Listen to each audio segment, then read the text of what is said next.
రాజ్యాంగాన్ని జాతీయ SC commission SC commission article 337 ప్రకారంగా భారత రాజ్యాంగంలో ఏర్పాటు చేసిన రాజ్యాంగాన్ని కాపాడుకుందాం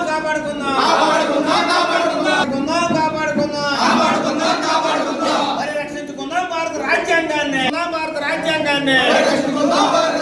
పరిరక్షించుకుందాం భారత రాజ్యాంగాన్ని రాజ్యాంగబద్ధంగానే రూలింగ్ చేయాలని కోరుకుందాం చేయాలని అడుగుదాం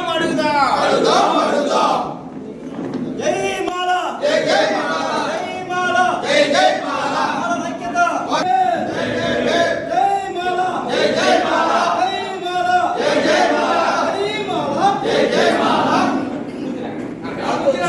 ఏబిసిడి వర్గీకరణనే రద్దు చేయాలి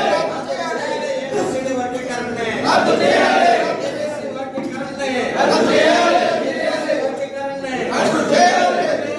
రద్దు చేయాలి ఏబిసి వర్గీకరణనే రద్దు చేయాలి వ్యతిరేకంగా చేసిన వర్గీకరణనే రద్దు చేయాలి చేసిన వర్గీకరణ రద్దు చేయాలి భారత రాజ్యాంగానికి వ్యతిరేకంగా చేసిన వర్గీకరణ రద్దు చేయాలి